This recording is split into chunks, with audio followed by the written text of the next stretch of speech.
Good morning. Hope everybody's doing well. What's happening out there in G-Land?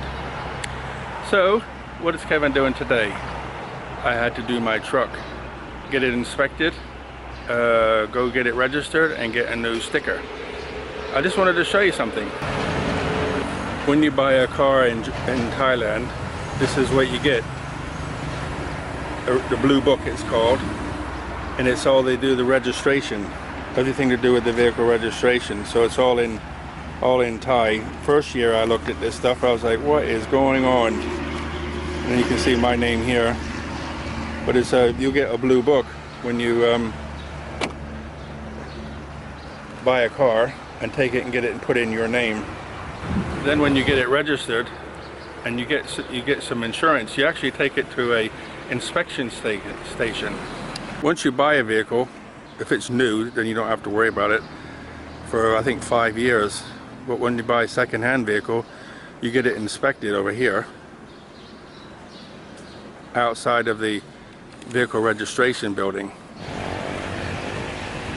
So when they do the inspection, there's a rolling road. They check the brakes, they check the headlights and the emissions for noise and the actual emissions. So it's quite easy, really. There's nothing complicated about it. I wish they would check a little bit more, you know, like all the lights, but they didn't. That's what they never do. But once you got all your inspection paperwork, then you go into the registration building, and depending on which vehicle you have, depends how much your tax you pay for the year. It can vary. So mine's quite expensive because I got a 4-door diesel. If you have a 2-door diesel, it's cheaper. But my engine size is quite big too, so you pay more. I think mine's 3,400 for the year, which is about 70 pounds, something like that.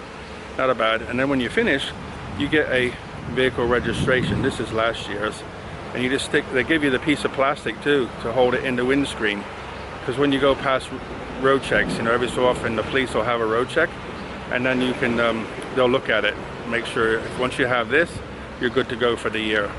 So I'm good to go for the next year. Very simple. I never go in the early morning because everybody wants to be out in the early morning.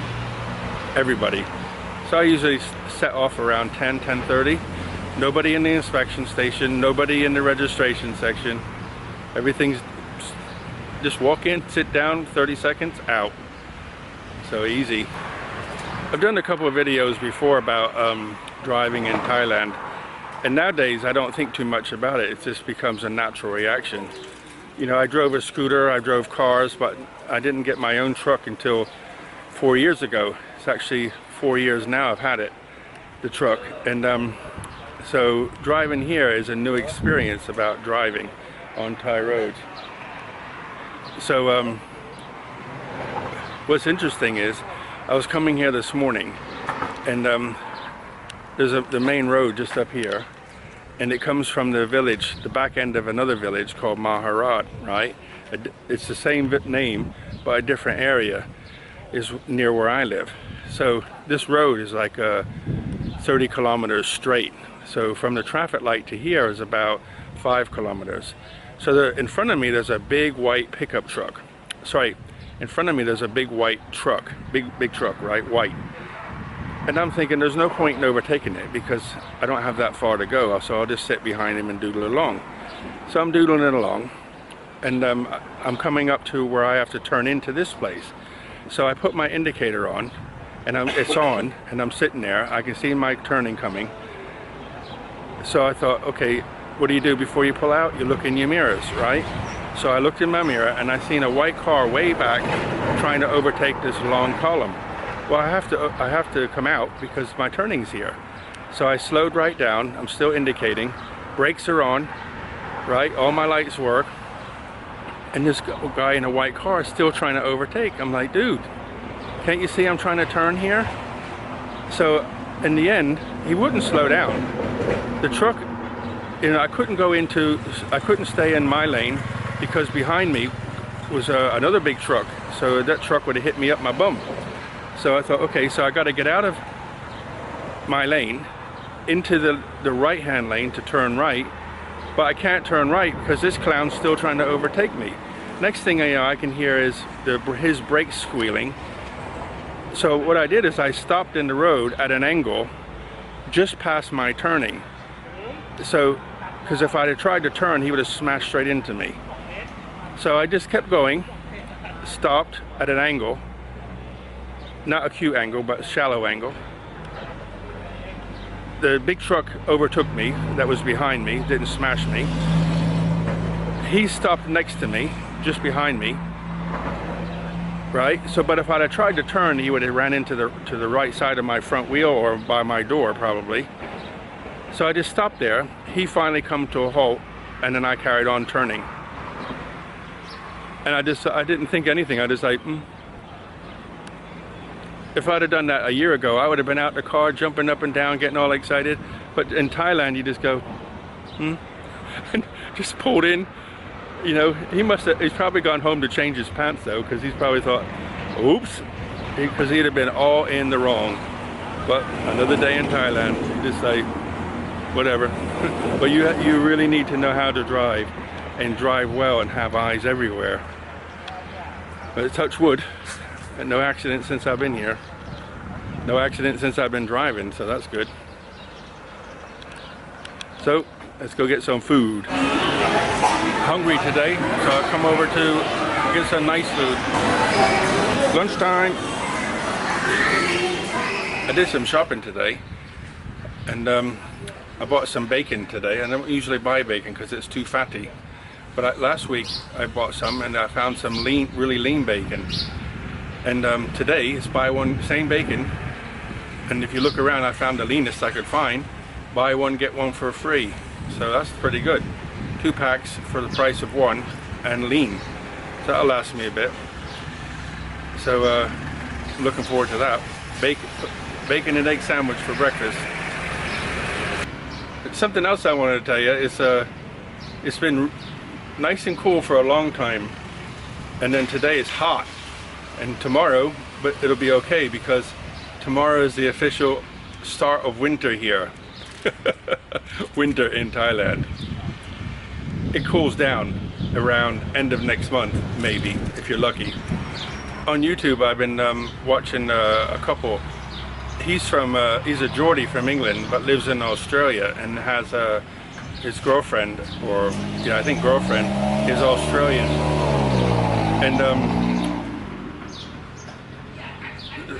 they met each other. 3 months later, they flew to Florida to buy a boat, and I'll try to remember to leave a link so you can watch them if you want. They're really cool.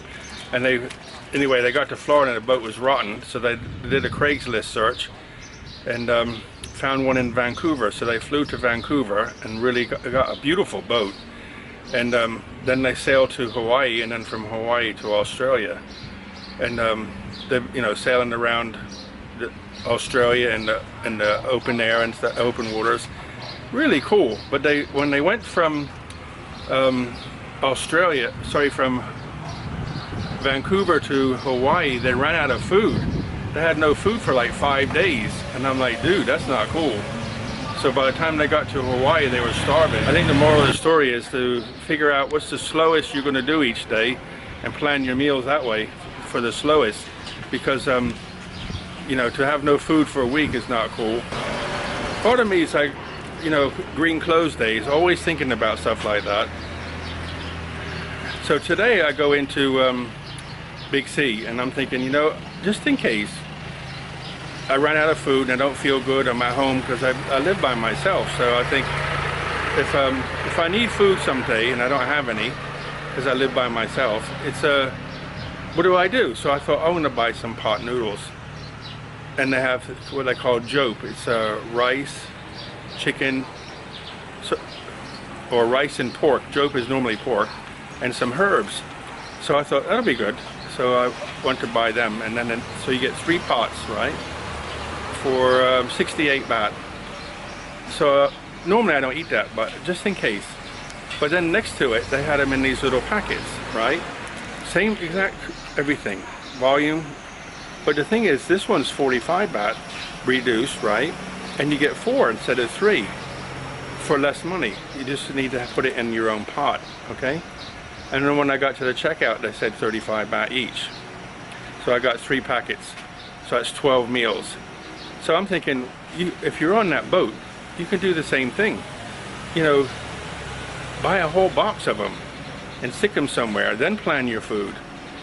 You know, I went to, in North Main Woods in Maine, I went on a canoeing trip. It's a 3-day, it depends how fast you go, but about 3.5 days, right? So I planned my meals for 2 people, planned my meals, and I had enough food and snacks and everything. When I got there, you know, the company drives you out into the woods. It's 75 kilometers. It's like 45 miles out into the middle of nowhere. So once she drops you, it's a 45-mile walk out, or you do your 3-day canoeing trip back to a different position, different place where they pick you up. So I planned everything, order, food, everything. So when he drops me off, he said, you know something? This is the least amount of food I've ever seen anybody take on this canoeing trip, ever. The least amount of food. He says, I hope you're okay. I said, I planned my food. I even had a meal if he was late on the last day. I bought a big can of stew. So when we got to the end, I made a fire. I put the stew in a pot, cooked it up, we ate it, cleaned everything up, and the guy came. So perfect timing. So I had enough food. So it's all about planning. So I'm thinking if I was that guy, I would buy like a whole case of these things. All you have to do is put water to it and you got a meal. Interesting, huh? So on that note, and it's going to be winter tomorrow, so I think I'll get my jacket out. I'm going to sign off. Look after yourselves, guys. All the very best. Buckets, Rivers. Good night.